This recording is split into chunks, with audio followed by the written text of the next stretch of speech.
Well, kia ora. Good evening. Great to see you all here. Welcome to the last of the Gibbons lecture series for 2024, and also a big welcome to those who are online and watching this live streamed and afterwards when we record this. I'm Robert Amor, a Professor of Computer Science, and it's my pleasure to welcome the host of this panel discussion. So tonight we're doing something a little bit different. So a panel discussion with the people who play eSports, and it's my pleasure to introduce the host of that, Professor Jill Dobbie. Jill will be well known to, I think, everyone in the audience. She's been here since 2001.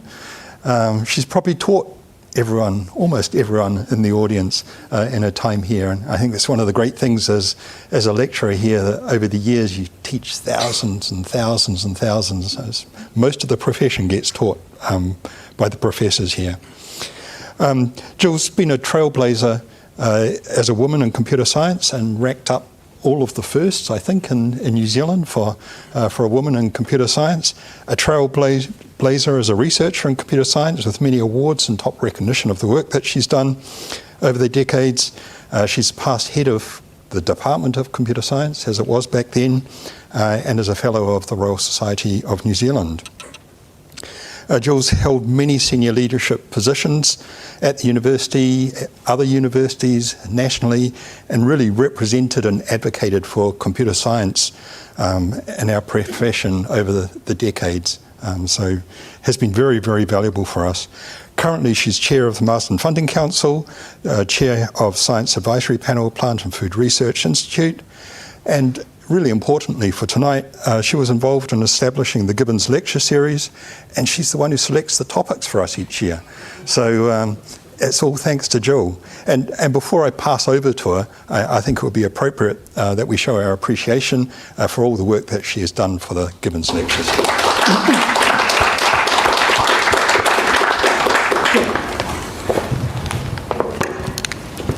Thank you very much, Robert.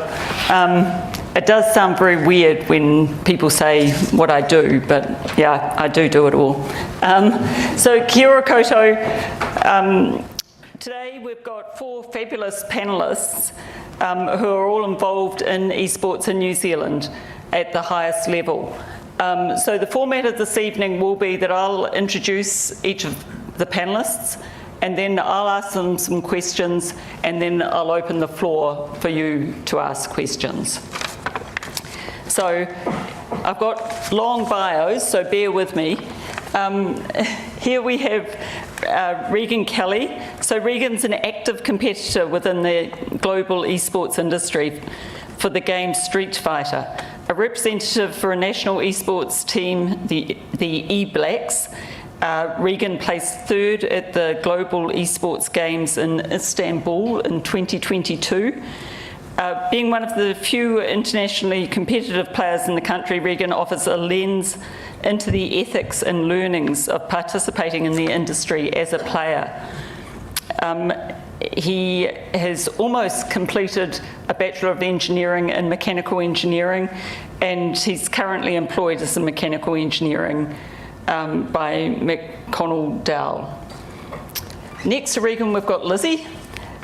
So Lizzie is Lizzie Corbett. She's also a high-level eSports competitor within New Zealand, having placed 2nd at the New Zealand Fighting Game Nationals in 2019 for Samurai Showdown. Completing her studies in IT, specialising in software engineering at Wintech, she currently works as a software developer for Blackout Games. She has a following of more than 3,200 people. Is that growing? Yep. And she's also one of the bigger creators on the Twitch live streaming platform for New Zealand. She has a strong interest and connection with both eSports and computer science. So tonight she can offer a lens of how these two areas are connected and how they can cooperate, as well as telling you all about the games that she plays. Next we've got Dave Douglas. So Dave's managed the production and organisation of the largest fighting games tournaments across New Zealand since 2011. Along with his team at Standing Fierce, Dave handles the bracket management, stream production, advertisement and venue allocation, as well as engaging with sponsors and partners to uphold the high quality of his events. So he's a very busy guy. He provides a platform for potential eSports stars to compete within the country, as well as attract international players to compete within our borders. So Dave provides a view into the eSports industry from the standpoint of an events organiser. And last but not least, on the end, we have Varun Modi. So Varun's a prolific commentator within the eSports industry of New Zealand. So apparently he's going to do a lot of the talking tonight. Having casted Red Bull Campus Clutch 2022 and 2023, the New Zealand eSports Hyperfibre League and the eBlacks qualifiers in 2023. Varun provides the voice, storytelling and charisma to some of the highest quality eSports events within the country. He's also a former student from the University of Auckland in medicine, and he now works as a house officer at Middlemore Hospital. So it's amazing that you've got the time to come along and speak with us today. So I'd like to thank you all for volunteering and showing up this evening.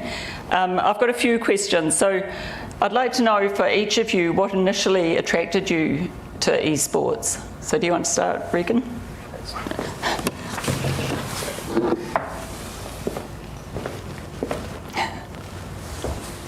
It should be turned on. Kia ora, my name's Reagan. So what attracted me to eSports was it was actually my dad. So I grew up with a PlayStation in the household, and my dad grew up in a time where arcades were very popular, and he was my first competition for me. And so by the time I was actually able to beat him, it was pretty much a what's next. And what's next was the fighting game events that Dave was running.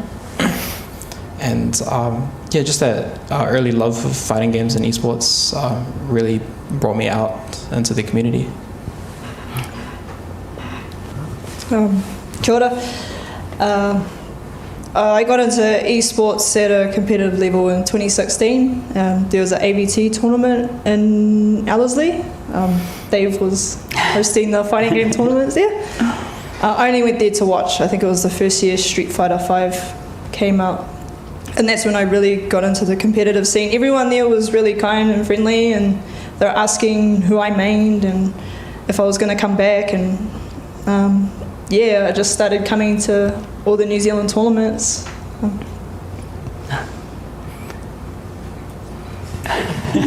Hi, my name's Dave. Esports, funnily enough, wasn't a word when I was playing games competitively. It was just kind of like, I'm the best at the arcade. And then eventually esports became the word, and then it made it a lot easier to, whoever made up that word, thank you, because it was way easier to say I do esports instead of saying I do competitive video gaming. But yeah, so thank you to the arcades, and that's how I got to esports. Hello everyone, I'm Varun. I first got into esports because I had a cricketing injury in 2016 and I could no longer compete, but I wanted some way to compete whilst I was still injured, and I found my way into the world of esports that way, primarily through shooting games, and from there just fell in love with the competitive side of things, so injury to where we are now.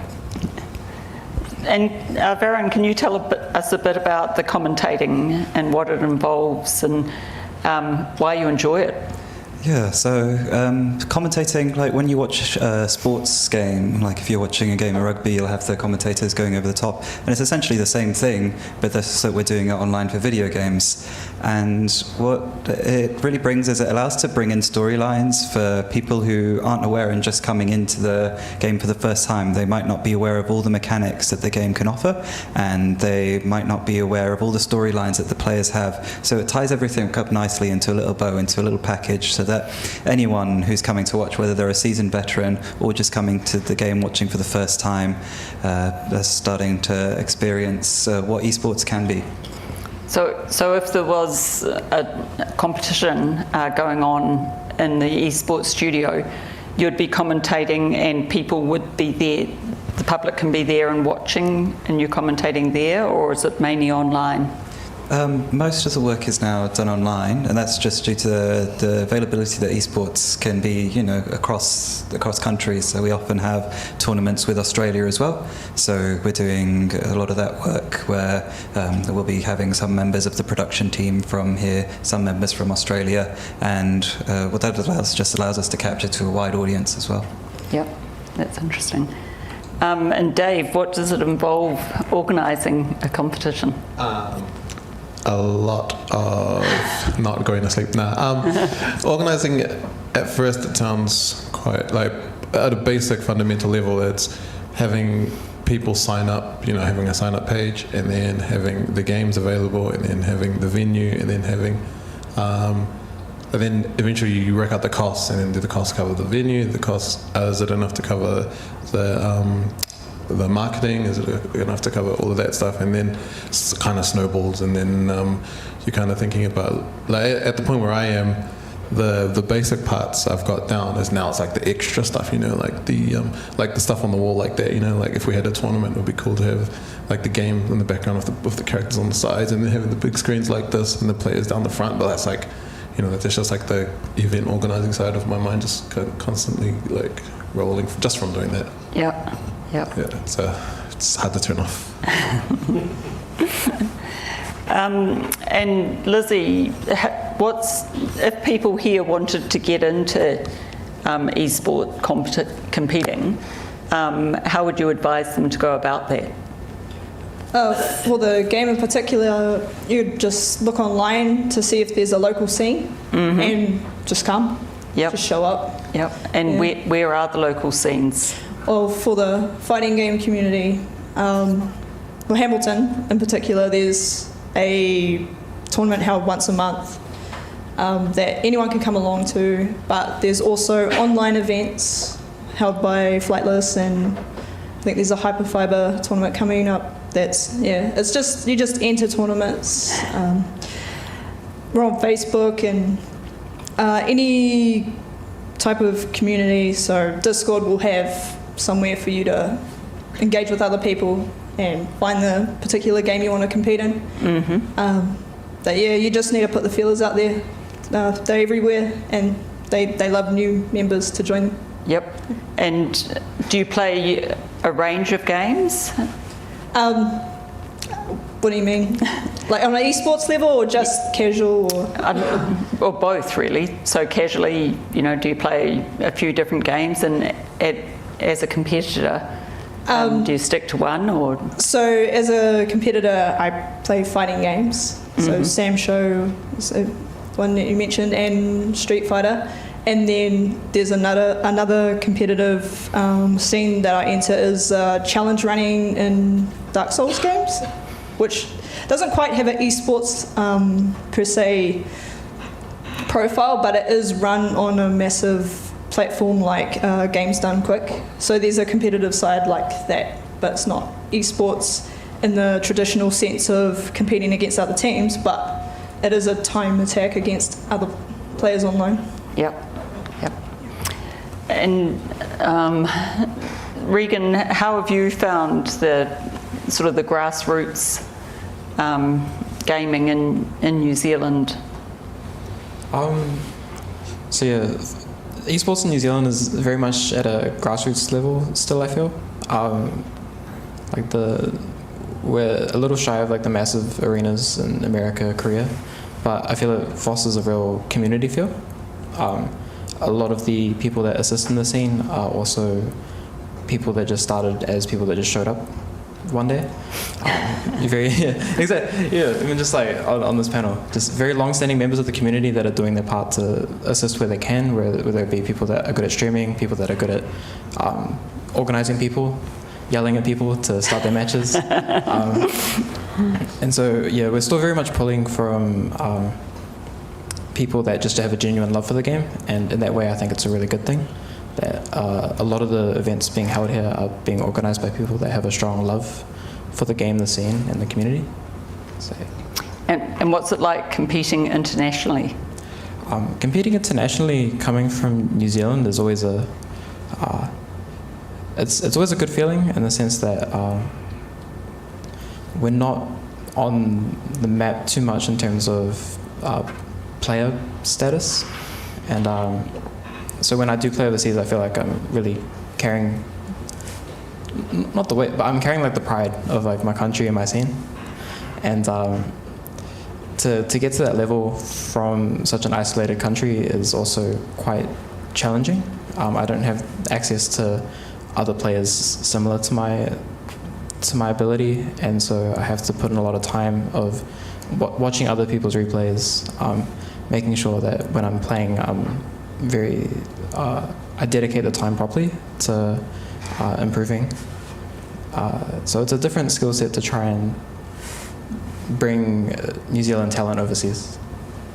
Yep. And what do you think makes a game a good game for eSports? I think the main aspect of eSports is competition, but the first step to attracting competition is the game has to look and feel cool. I think is the very first step, and then once they're hooked from seeing it and being, damn, that's something I want to do, that's something I want to play. Is I think balance is the third most important, because if a game feels unfair, it's very quick to turn people off. I think second most important part in terms of esports is having a good community.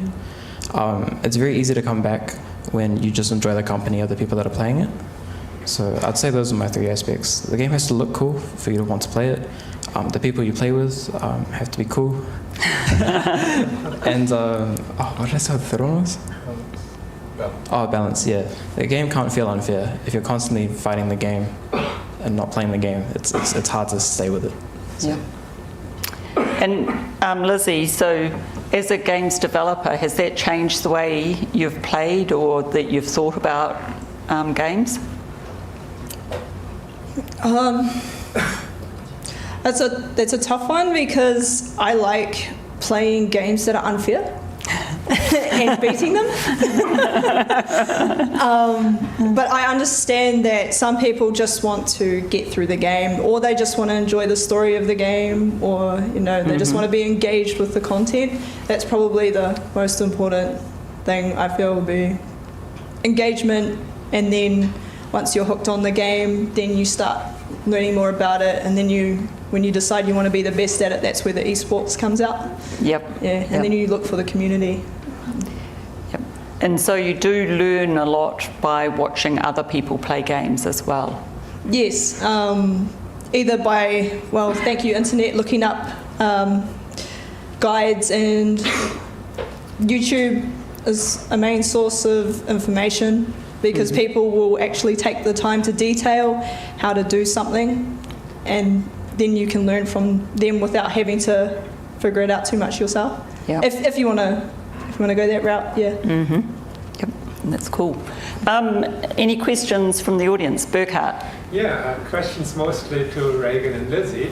How do you train for esports? So I was in Korea, I've spent quite a lot of time in Korea, and I had the impression that actually you've got real trainers and they also do physical training to stay fit. What is it like in New Zealand? How do you train? Yes. So for the most part, esports is, I don't believe it's anybody's main career here in New Zealand. So it's about taking that time that you have with the game and really optimizing. So say I get home from work, I'll only have about an hour and a half to play. I'll spend maybe 20 minutes researching videos of players that are better than me from overseas, seeing what they can do that I can implement in my own game. And then I'll spend some time in practice mode, kind of testing out against the dummy, these strategies that they've used. And then I'll take a bit of time to sort of work on my areas that I'm not good at. So maybe there's a certain character that I struggle against. I'll put some time into those sort of areas. And then lastly, I'll try and put it in practice or in an actual match.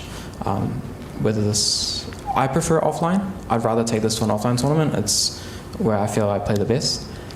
But if I don't have that opportunity, then I will just take it online and see if I can use these new things that I've learned in this amount of time and try and put it into play. And that's the general gist of improving in New Zealand. Yeah, we don't have the access to like PTs and nutritionists in the same way that like Korea and Japan has. No, we just need Weeblix. We just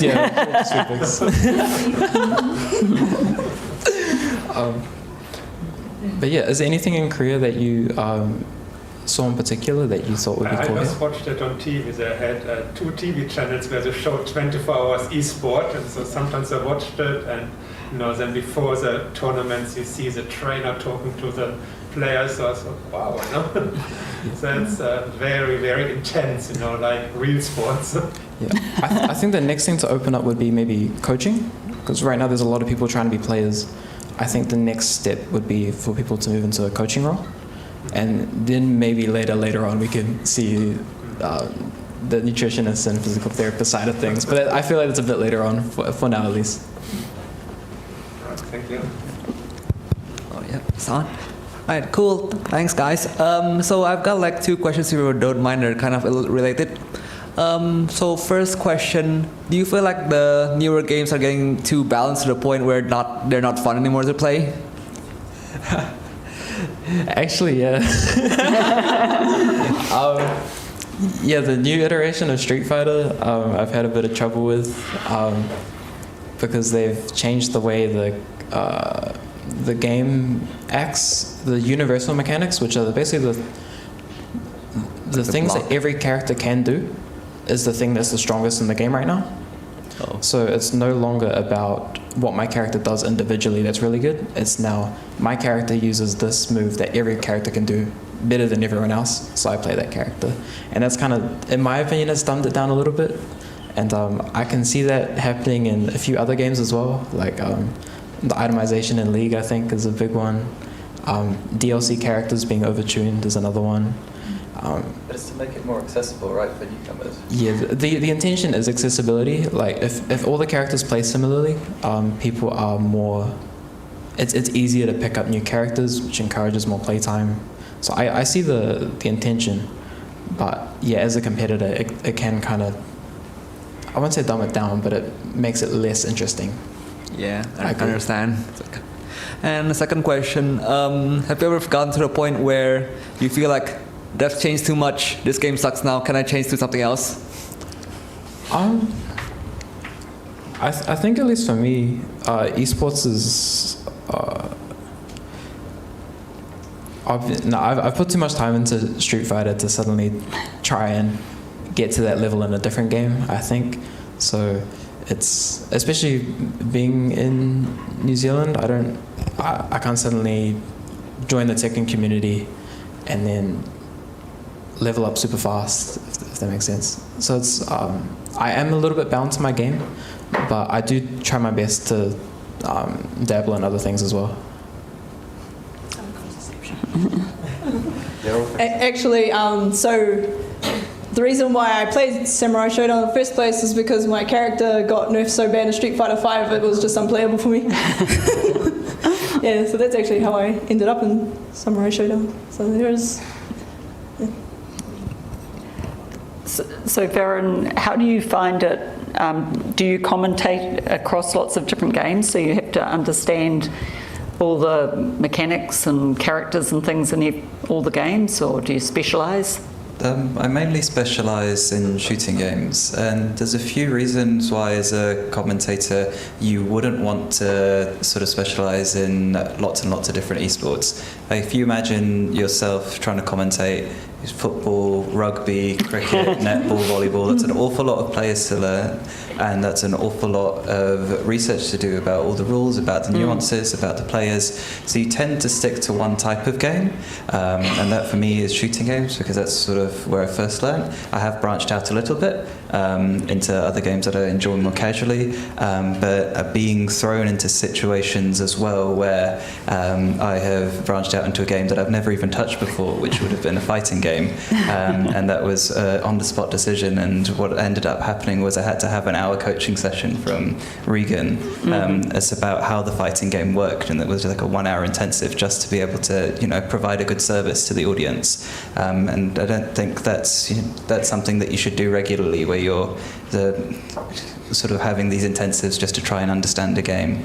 And the other thing about it is, if you're more comfortable with the game, if it's something that you play and something that you understand, you'll feel a lot more comfortable when you're commentating. There'll be times when the production doesn't go to plan. I think Dave knows that, and you'll have to do a fair amount of filibustering. And when that occurs, if you know the game, there's a lot to do. If you don't know the game, then that ends up happening, you end up talking about generic things, which feels vague and it doesn't feel personal anymore. And I think that's the thing about, at least New Zealand eSports, it feels quite personal. Everyone knows everyone in the scene, and when you can talk about the little things on the broadcast that this person did at this tournament, then it adds, I think, the connection between the broadcast and the players and to the people at home. So are there many commentators in New Zealand? There are a few. I think I'm probably not the highest because I haven't gone overseas. I think the main ones that we have, their names are Blue Panda and Cthulhu. They regularly go over to, I think it was recently Mongolia, but also Indonesia, and they do commentary on two main games themselves. One of them is a shooting game called Rainbow Six, and the other one's called World of Tanks. And they go over and do the league that's there. So they're part and employed by an employer as well to fly over, do the league for 10 weeks. So they live there for 10 weeks in somewhere in the Pacific, and then they fly back to New Zealand and spend the rest of the time here. Yep. So do particular games companies train commentators, or? There's no training. That's the thing, and that's the thing across every aspect of New Zealand esports. There's no coaching, there's no training. You jump into it because you love it, and from there you learn on the job. Yeah. It's like with my current job, I learn on the job.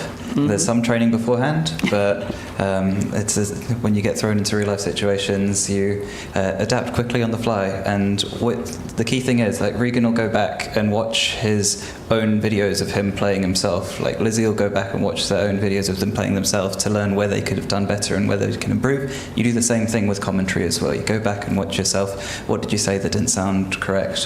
What could you improve? What brought down the vibe of the broadcast a little bit? And from there, you can sort of learn and grow and develop in yourself. And I think that's an important part of any aspect of life, where you're reflecting on what you've done, and you can reflect 1 week after you've done it, or you can reflect 6 months after you've done it. The beauty about this, at least, is that you've got video evidence where you can reflect and really analyse yourself. Yep. Thank you. Yep. Yep. So, and just in general, what's the process of stopping cheaters? I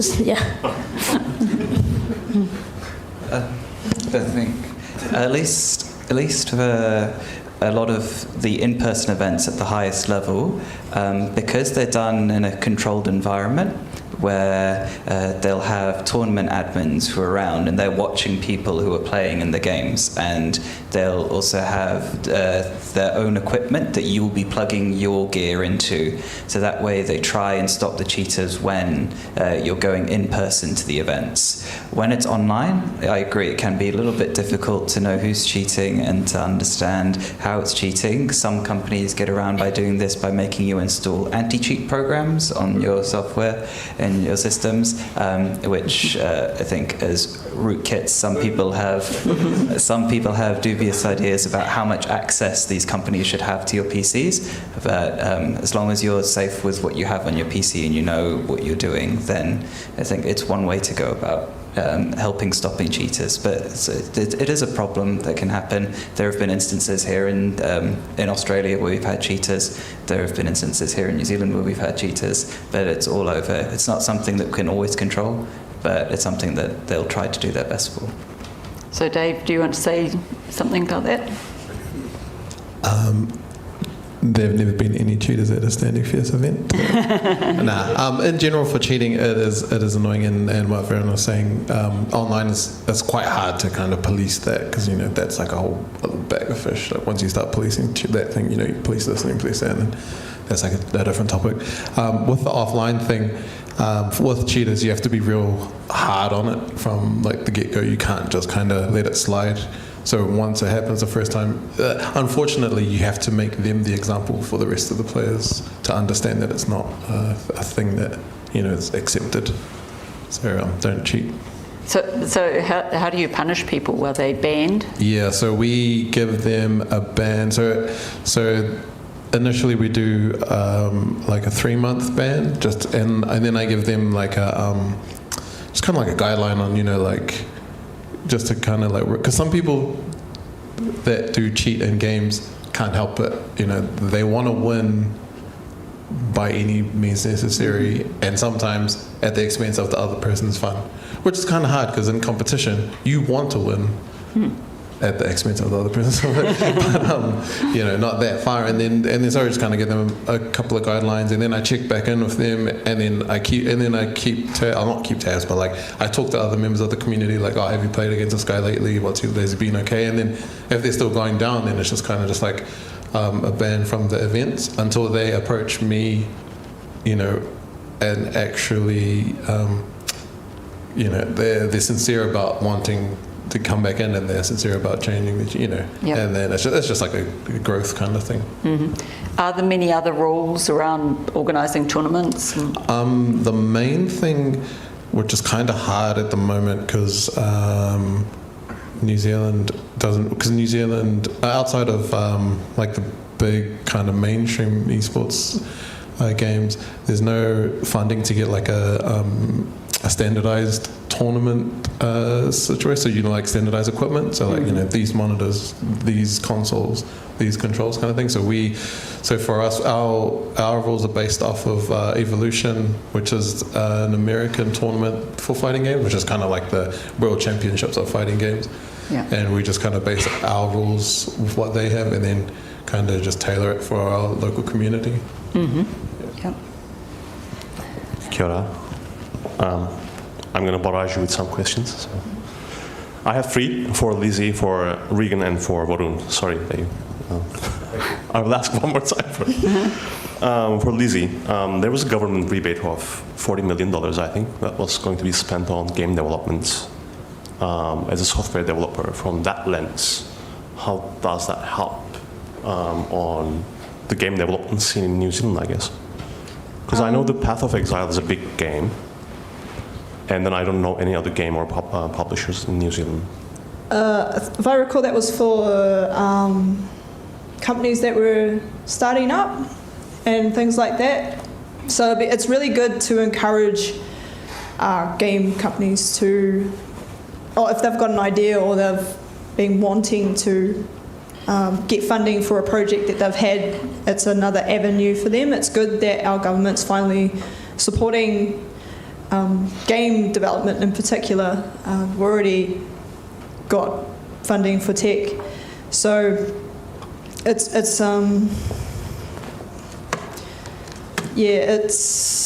helps a lot because it creates more jobs and we get more developers. So anyone graduating from their comp sci degree will have something to walk into if they want to go down the games development avenue. Sorry, what was the second part of the question? That was the question. Yeah. Thanks. Okay, yeah. So I'm just wondering, if any eSportsy games are in scope for these companies, or is it just like mobile games?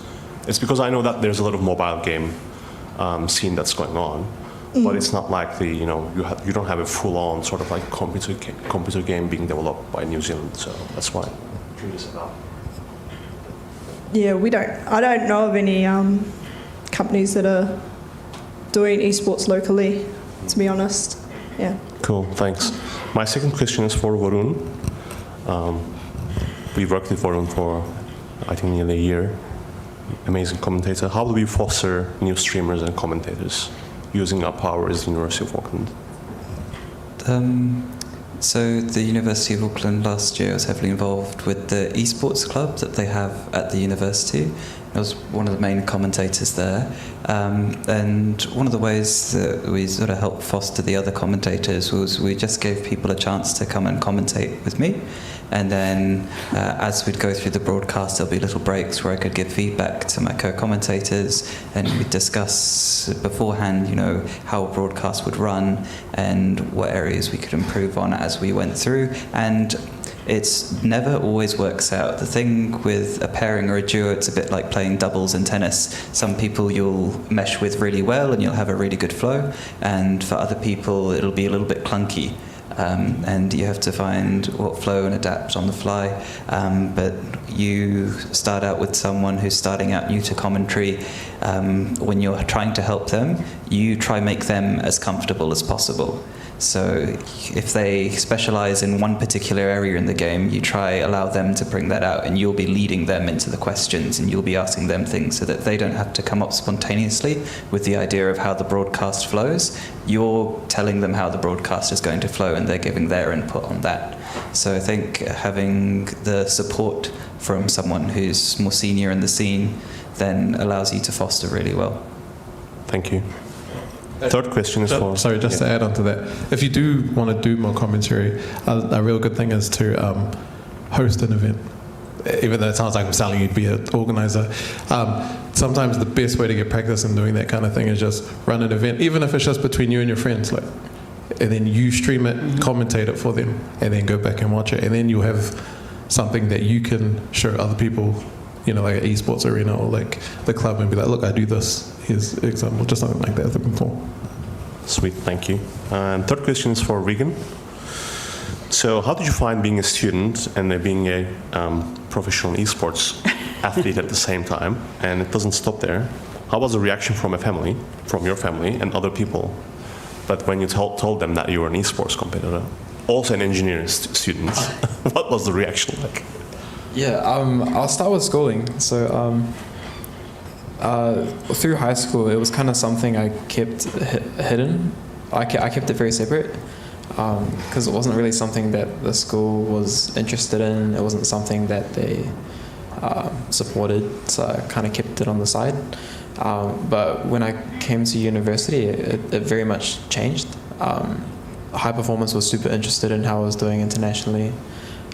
Sport and Rec were always checking in on me,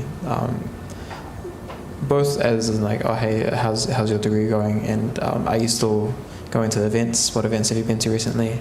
Have you tried the new game? Like that sort of thing. And that type of interest really like coming from my high school was like a big.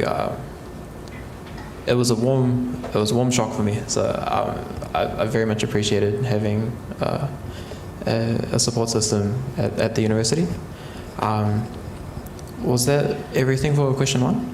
And the family's reaction. Okay, yeah. So my family's reaction, yeah. So when I first told my dad that I was gonna start taking Street Fighter seriously, it was like, well, he knew I was good at the game, but he was like, oh, no, you can't be serious. And then when I started winning local tournaments, it wasn't like a switch, but all of a sudden he became just as passionate as I was about it. So it's like, I'd look at the calendar and be like, oh, there's this tournament happening in Australia, and then he'd go out of his way to try and help me get overseas. And that's like my direct family. My extended family, they find it really cool, but most of their support's through Facebook. And what I'm finding now that I'm working like full time is a lot of my coworkers find it quite interesting.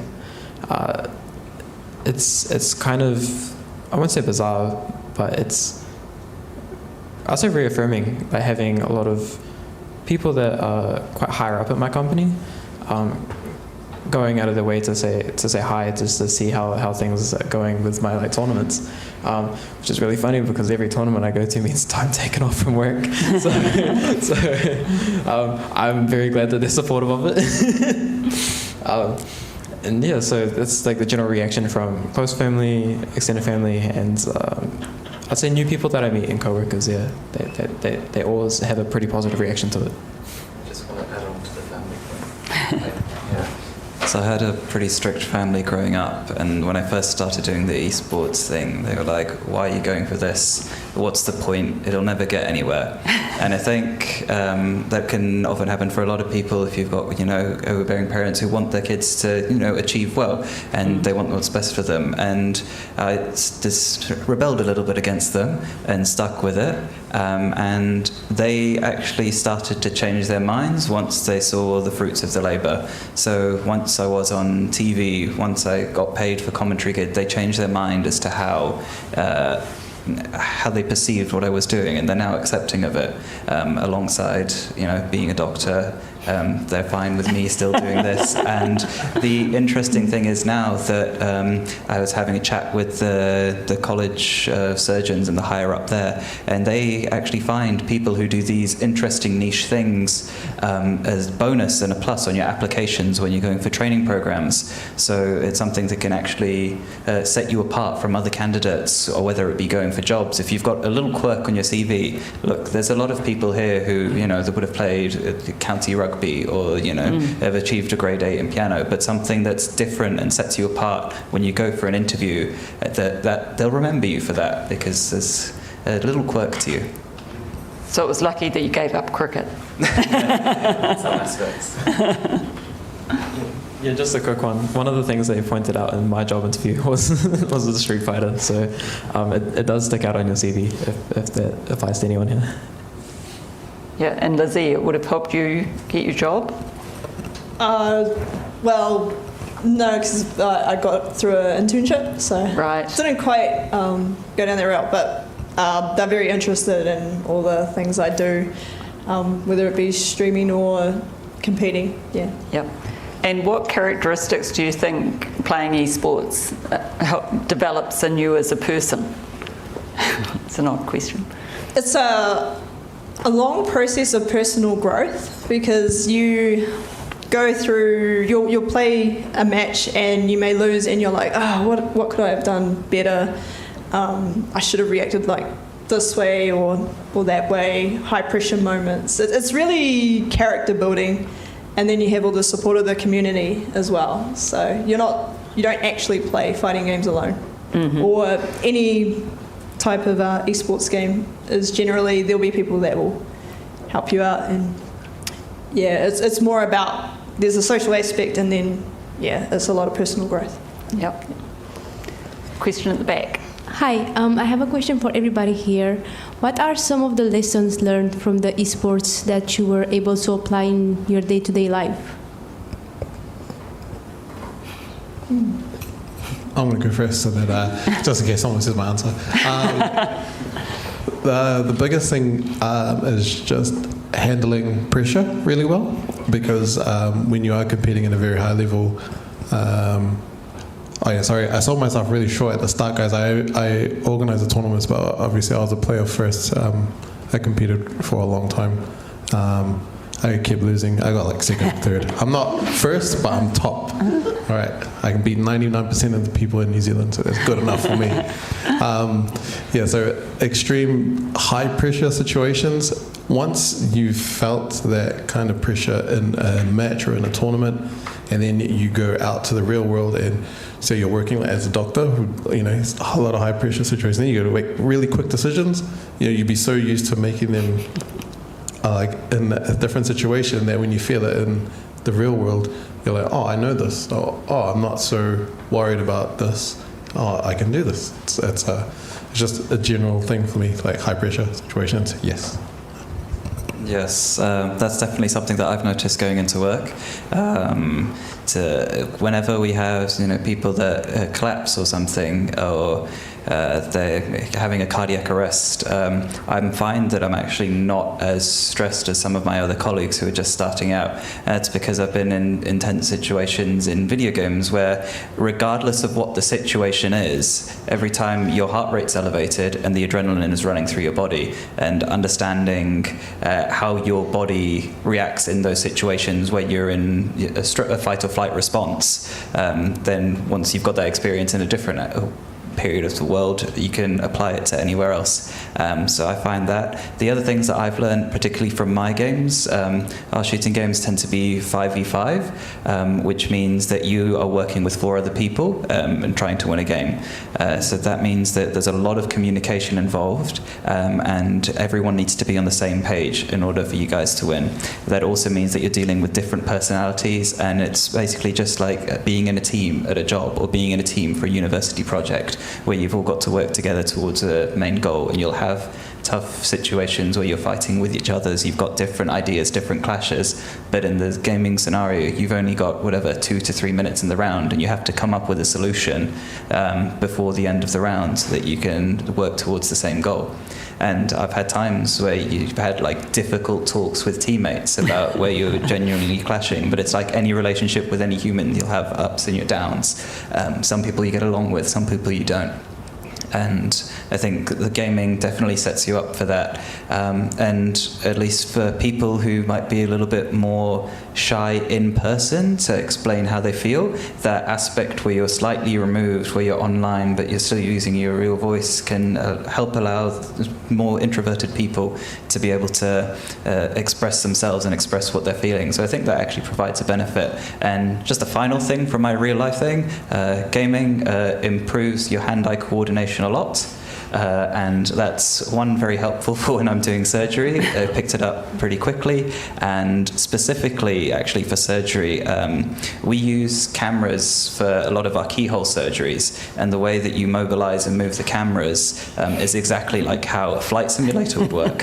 So it's actually very easy to help pick up things as a doctor once you've done a little bit of gaming. Yeah, for me it'd be building resilience. So because I'm a software developer, I might come across a bug that I don't know how to fix. And I'm like, this is going wrong. Why is it doing this? I need to figure out why. And then you stick with it. Keep trying different things to make it better or try and solve the problem. And just coming through at the end. It might take weeks, it might take months in eSports regards, but at the end, you'll still know more than you did when you started. So yeah, and it's just sticking things out is a big thing for me with eSports in real life. Yeah, my one's pretty similar. I think coming from fighting games, it's a one-on-one competition. My one's probably owning my losses. When you lose in a fighting game, it's entirely your fault, basically. Not to say that I blame myself for everything, but it's like when I mess up in real life, I'm more willing to acknowledge my own faults in the situation, and then my first instinct is what can I do better, or what could I have done to prevent that, and not rushing to try and blame something else. And so I think that's probably a big part of my character that I took from fighting games and esports in general, yeah. Any other questions? Robert? Can I ask, is it a young person sport, or is there this whole cadre of retired people who have all the time on their hands who play esports forever? Yeah, the general gist that most people get from it is that it's a young person's game. But I find that story to be quite different where in my own game, Street Fighter, even now at the age of 22, I'm still considered one of the younger players in our scene. And even internationally, a lot of the best players in the world are in their 40s. And I think this speaks more to... I find a lot of the younger people that get into esports, maybe they picked it up in like the 2010s or the 2020s. they have a real defeatist attitude. Sometimes the game changes and moves on, and they're quick to let it go instead of trying to change how they are. They're less willing to adapt with the times. And so League of Legends, these big esports gain this big reputation of all these esports people are retiring really young. And while I guess there is a pattern there, I do think it mainly comes down to the person, not the... So Varun wants to say... Yep. Weigh in on that. I think part of the reason of that as well is because there's some evidence out there in the literature that your reaction time declines after the age of approximately 35, and that's why it may be difficult in the higher pressure situations where everything's happening really fast and you've got to make split-second decisions if you're 50 milliseconds or 100 milliseconds behind what you would have been, let's say, 10 years ago, that you may sort of lose that tenure that you would have had before. Having said that, though, you've got 10 years experience on the other players. You can predict a lot more that's going to happen because you've seen it all. And there are players who are able to overcome, the barriers of their pure sort of mechanics and physical biology just by the experience and wealth of knowledge that they have. So if you're still performing, no matter what age you are, I don't think it really matters. So there's an opportunity for you, Robert. Yeah. Where do you then go, I'm in baseball? I've found with, it's not age, it's just time available you have. Which causes people to retire. Well, in the fighting game scene, like the less time you have, you aren't able to compete. Like you can't keep that level that you need to be at to keep competing. So you just end up just casually playing. Yeah. So when do you find time to practice and to play? At the moment, I don't. But there are periods where it's not so busy, and I can just boot up the PC, jump on the game and lab or mess around in training mode or ask some friends for some matches. Yep. Yeah. So when you are competing, how many hours a week approximately would you practice? When I take it seriously, it would be anything upwards of 3 hours a day. Right. Yep. Yeah, when I'm practicing for international competition, I think that's a fair amount. Yeah, 3 hours a day. Yep. Just wanted to add, Varun basically answered it already, but according to what I've read, the peak of people's cognitive abilities is around 21, 22. And after that, basically, cognitive abilities decline, but experience increases. And so I think it depends very much on the type of the game. Something like chess, it's a lot about experience. But if it's a really fast reaction game, then in Korea, for example, people say with 22, you're burnt out. So that's when people stop, more or less. Yeah. Oh, no, Reagan. 22, that's you. Bad luck. I think, you're bang on that you're sort of becoming burnt out. I think based on what we go by, I think from a medical point of view, it's 25, your peak is 21 to 25, and then your body will decline from that point onwards. It's sort of a steady decline, unless you have other risk factors in regards to your health. The experience thing, it is a real factor though in a lot of people. Having said that, how old's Magnus Carlsen? He's still pretty young in regards to chess prodigies. It's the amount. It's like what these guys say. It's the amount of time that you're able to put in. You could have 50 years of experience, but you don't read up on everything that's happening and everything that's new in the world of chess. Let's say you don't read up on how other people are playing and how other people are attacking. Then even if you have the experience that you're not putting the time in and you're relying on your laurels, that'll be an issue. But you've also got people who in real life are still playing, really physical sports up until they're in their 40s. Like Tom Brady was still playing in the NFL for how long? After he should have retired? Yeah, too long after he should have retired. So you've got people, Michael Jordan. Yeah, so in different sports. I think another aspect why people retire really early in esports is that they, one, start to have a family, and it takes a lot of time out of you, especially you've got a newborn kid and you're trying to play and practice these godly hours whilst you're working a full-time job, whilst you've got to travel for competitions and things and trying to support a family. It's sometimes not feasible for people, and therefore they decide to retire early for the better interest of the family, not because they've sort of fallen out of love with the game or because they can't react fast enough. It's physical demand is too much. That's the question. Sorry. Just with the age thing, as an organizer, I've gone through 3 iterations of Street Fighter, so Street Fighter 4, Street Fighter 5, and now Street Fighter 6. It's also including Tekken 6, Tekken 7, Tekken 8, and just seeing the different. I've seen people like Reagan when he first started coming. He was 15, now he's 22, and he is still really, really good. There's a lot of guys that are older than me who are really good, and the experience. I'm not too sure about like MOBAs or maybe FPS as well, but with fighting games, your experience gets to a point where you can trap the other player and use their reaction speed against them. So that's kind of something to kind of keep in mind with the reaction versus experience argument.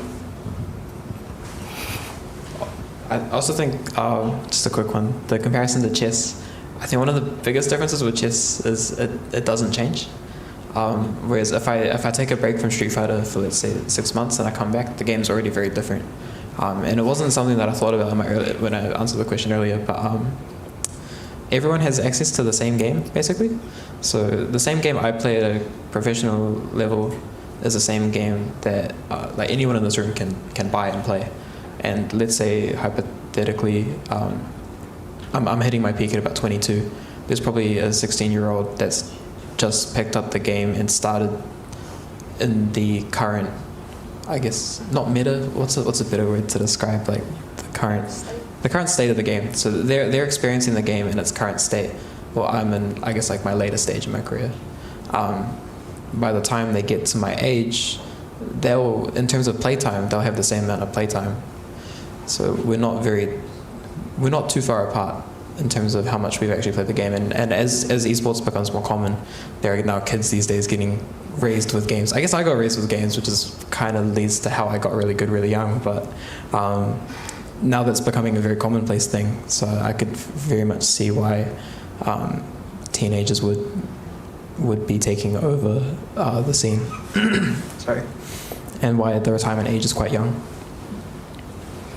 I've got another question. I wonder about the popularity of different types of games in esports. So like in real sports, you've got a very small number of games kind of dominating the entire world, right? You've got soccer, basketball, different types of rugby, American football, and so ice hockey, but not too many, say basically 10. In esports, it seems to me there's a much wider variety, and it depends on the country. So in Korea now, League of Legends, Warcraft, Starcraft, FIFA, soccer. You mentioned Street Fighter. You mentioned some games I don't even know. Is it the case that different countries play different games in esports? And if yes, why? So the biggest thing for most popular esports games is the ease of access. So when you have free-to-play games such as League of Legends, and it's available not just on PC, it's on on your phone. Anything that cuts the access barrier down increases the player population, and when that increases the media attention, and that increases. Look at Fortnite. That game was free to play. Everything's on it. The kids love it, and hope there's no Fortnite lovers in here. But that game sucks. But it's huge. And then from that, they gained an esports following. So there's that, and then on the other side you have the traditional esports such as Counter-Strike and the Warcraft and Starcraft, and they gained popularity through the net cafe era. So those were all played on the internet cafes, and then they had their own underground kind of thing. So it just depends on the culture of the country. Games like games like Fortnite just kind of blows that out of the water. There's no culture for that. They're just mass media. Like anyone can get into it. But then when you have the traditional esports, those comes from the internet cafe heavy countries. So Korea, obviously the originators of the esports I guess, genre. With their StarCraft, that they were the first country to kind of make it a national sport, and they had the 24-hour TV, and then you move over to the States where sports games are really high. So they got FIFA, they got Madden, they got NBA 2K, but that's just because of their culture, because they love that kind of stuff over there. And then you move over to Australia and New Zealand are a bit different, where New Zealand's culture is more based on the old school arcade, like spacey parlor kind of thing. So Street Fighter 2, you got your Space Invaders, you've got like Daytona, which is kind of a bit newer, but like so those kind of games.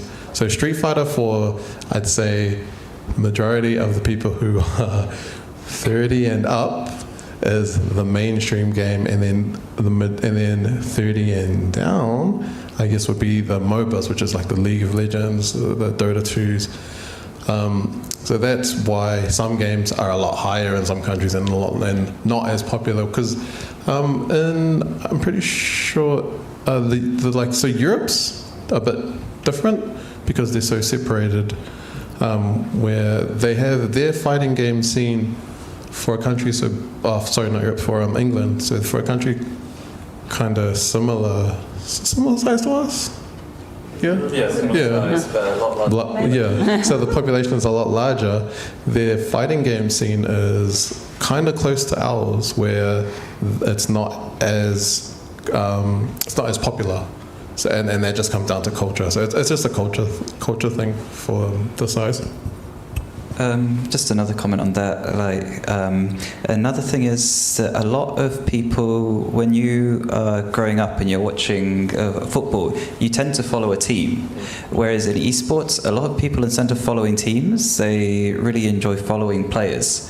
And you'll have, let's say, little Timmy, he's 13 and he's watching Reagan on the big screen in Istanbul, and they'll be like, oh, I want to be like this guy, he's cool, he's representing New Zealand, and you'll do that. So a lot of Koreans would look up to someone like Faker, who's done amazing things in League of Legends, and they'd be like, oh, I want to be like him one day, and I want to try that. And it's almost like, because of the multinationality of the sport, it allows for a lot of intercontinental and intergenerational teams, where you've got various people all from different countries competing on one team, and because of that, you follow players, and the popularity would just be depending on how well a player does if they're from your country.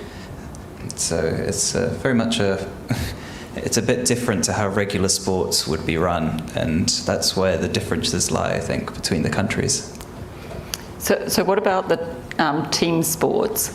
If you are playing in a team, would you normally play in that same team, or do you mix it up quite a lot?